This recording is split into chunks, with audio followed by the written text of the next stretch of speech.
1. Perkenalkan kami dari kelompok 4, perawatan keluarga B2. Sebelumnya, perkenalkan saya Rewanda Aziza sebagai perawat pengkaji struktur keluarga. Saya Aisyah Septianingsih Effendi sebagai kepala keluarga petani.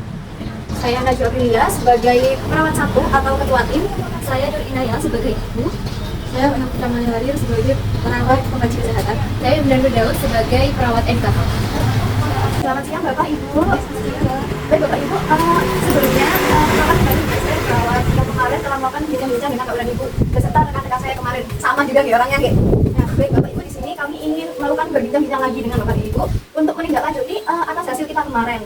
Untuk itu apakah Bapak dan Ibu bersedia melakukan waktu sebentar? Boleh Mbak Baik. Silakan masuk Mbak. Di sini saja Ibu, Bapak nggak apa-apa. Di dalam saja. Oke. Monggo Ibu. Oke. Baik Bapak, Ibu di sini saya akan menanyakan beberapa hal tentang keluarga Bapak. Nah, untuk Bapak biasanya kegiatannya sehari-hari itu apa? Saya kalau sehari-hari itu ke sawah sih Mbak, nanam padi dan juga nanam jagung sama nyemprot pestisida. Biasanya berapa jam sehari? Biasanya kalau nyemprot pestisida itu saya bisa sampai 3 atau 4 jam. Kalau Ibu ikut membantu Bapak ke sawah juga?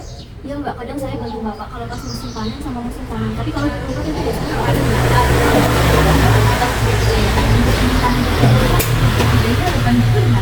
sebenarnya di dapur Mbak gitu kompor, kemudian betul-betulnya itu ditaruh di lantai. Oh berarti nggak ada kuota atau tempat khusus tertutup itu yang kita sih? nggak ada Mbak, kita taruh di lantai atas. Oke Bapak, saya cek kalendernya dulu ya Mbak. 140/80 Kak, agak tinggi ya. Bapak punya riwayat obat juga?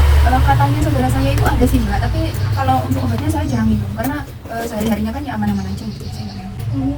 Nah itu Kak yang perlu diperhatikan. Terus mengenai pestisida tadi itu biasanya Bapak pakai jenis apa aja ya? Saya itu pakai 3 jenis biasanya Mbak, yang sering saya pakai itu ada Dusban, ada Roundup, sama Furadyne. Untuk jenisnya itu Bapak tahu nggak kalau apa yang termasuk organofosfat atau yang karbonat? Kurang tahu ya Mbak ya, saya soalnya pakai yang penting bisa bunuh hamanya aja gitu. Saya kurang tahu kalau yang kata Mbaknya itu.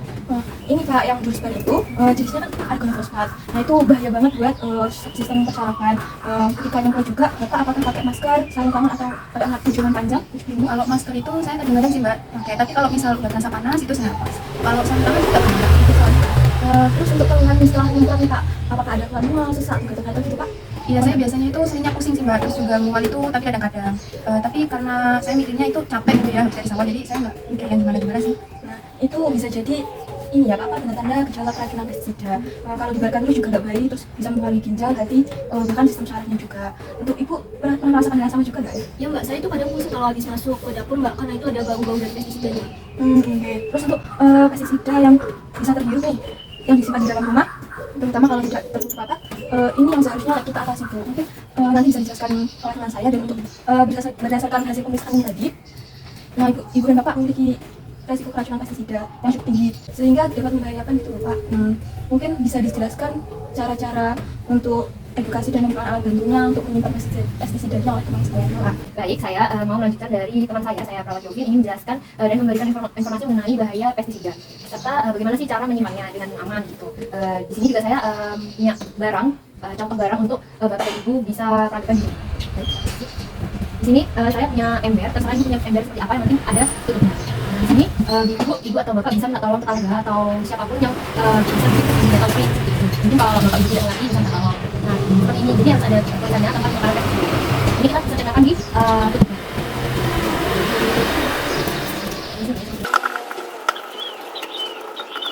Kurang lebih seperti ini Bu, untuk mengerti oh ini ya tempatnya pestisida biar aman. Jadi Bapak Ibu tidak taruh sembarangan di dapur biar baunya tidak kemana-mana seperti itu. Mungkin ada yang mau ditanyakan? Ini untuk kotaknya ini atau tempatnya ini tempat biasa atau gimana? Bebas, bisa menggunakan kayu kalau Bapak Ibu ada, tapi untuk low budget atau menghemat budget bisa menggunakan ember seperti ini. Mungkin Bapak Ibu pasti punya ya. Yang penting ada tutupnya ya, biar mungkin atau ada cucu Bapak Ibu takut membuka seperti ini. Mungkin kalau lebih amannya bisa modifikasi, bisa ditaruh di bawah atau di tali seperti itu biar tidak dibuka. Baik, nanti di dalam tutup embernya itu nanti terdapat ada 2 kartu yang sudah dilaminati. Yang pertama itu ada kartu APD atau alat pelindung diri. Nanti itu dilengkapi dengan gambar-gambar APD-nya seperti kacamata pelindung, masker, sarung tangan karet, sepatu pun dan baju yang panjang. Berarti banyak sekali ya Mbak ya, itu nanti apa nggak panasan Mbak? Baik, saya sangat memahami Bapak, memang tidak begitu nyaman dirasakan, terutama pada saat melakukan ini sesuai dengan pemahaman kami tentang kondisi kerja petani di sini.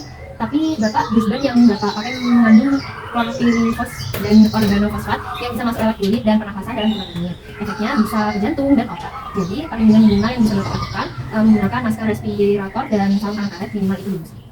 Terus nanti ada kartu kedua itu bertulis dengan pertolongan pertama keracunan pestisida itu 3K gitu. Kalau Bapak tiba-tiba merasa pusing berat, mual hebat, terus keluar air liur berlebihan atau bisa jadi kejang setelah menyemprot, ini harus dilakukan segera, seperti segera pindah ke tempat yang segar seperti itu. Terus copot semua pakaian yang terpapar pestisida. Lalu siram kulit dengan air bersih minimal 15 menit. Terus jangan langsung dimuntahkan kalau tertelan, dan juga segera dibawa ke puskesmas. Mbak, saya catat ya. Baik, sudah ada di kartu itu, Ibu. Kartu ini nanti ditempel di dalam kotak supaya tidak dibutuhkan saat dalam sendiri. Nanti di dalam kotak ada sekat pemisah, bisa kotak atau yang seperti ini juga bisa disekat pemisah nanti di dalamnya.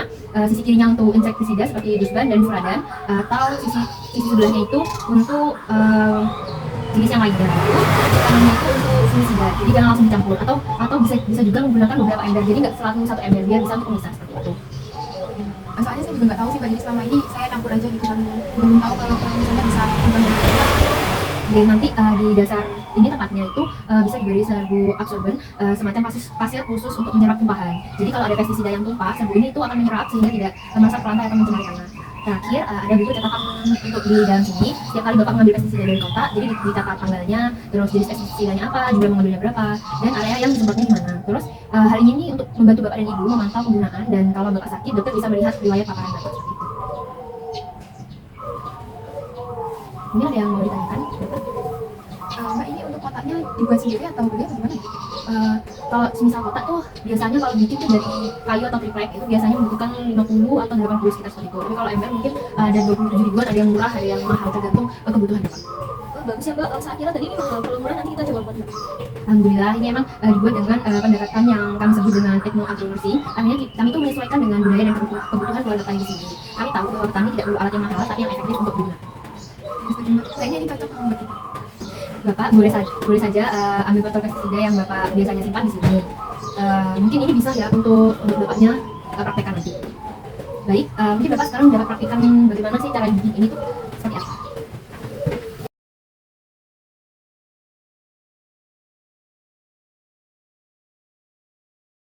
Baik, Bapak Ibu, sebelumnya saya ucapkan banyak terima kasih karena telah bersedia untuk meluangkan waktu pada pertemuan kali ini.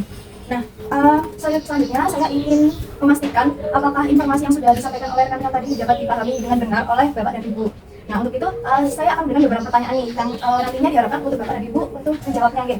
Baik, yang pertama, saya mau bertanya ke Bapak, bisa nggak sih Bapak itu menjelaskan apa aja sih bahaya pestisida jika tidak disimpan dengan benar?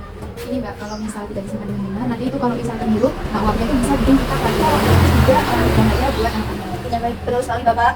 Nah, sekarang saya mau minta Ibu untuk mencoba menyebutkan nih, kira-kira kalau Bapak misalnya kena paparan pestisida kayak mengalami gejala keracunan pestisida nih, kira-kira langkah-langkah untuk melakukan P3K-nya apa ya? Seperti apa gitu? Itu Mbak, pindah ke tempat berangin, kemudian juga ganti baju yang kena pestisida, terus juga siram selama 15 menit, kemudian juga bawa ke puskesmas, kemudian jangan dimuntahkan Mbak. Iya, luar biasa sekali Ibu, itu sudah sangat tepat. Nah, sekarang saya mau tanya lagi ke Bapak nih, kira-kira di mana sekarang kita akan meletakkan kotak penyimpanan pestisida ini?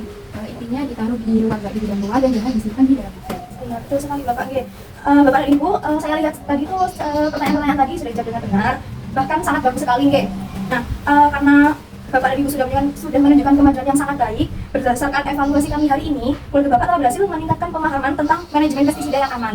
Nah, yang alhamdulillahnya ini tuh sejalan dengan target kita untuk menggunakan program Perkesmas dari Kementerian Kesehatan. Baik, selanjutnya kami akan melakukan kunjungan ulang 2 minggu lagi ke sini untuk memantau perkembangan yang ada. Nah, untuk itu sebelum saya akhiri nih Bapak Ibu, apakah ada pertanyaan? Untuk saat ini belum ada sih. Oh, baik Bapak Ibu. Alhamdulillah perlu diingat sekali lagi Bapak Ibu kalau kesehatan itu adalah investasi terbaik. Semoga keluarga Bapak dan Ibu selalu sehat dan sejahtera. Kami pamit ya. Assalamualaikum. Terima kasih Tempat pesona atau tempat penyimpanan obat dan pestisida aman merupakan wujud nyata inovasi keperawatan keluarga berbasis etnoagronursing. Nah, di mana alat sederhana itu dapat menjawab kebutuhan nyata petani Indonesia yang selama ini tidak memiliki sarana penyimpanan pestisida yang aman. Dengan memadukan pendekatan budaya pertanian, edukasi kesehatan berbasis bukti, dan instrumen standar SDKI, SIKI, dan SLKI. Pesona hadir sebagai solusi yang praktis, terjangkau, dan berkelanjutan.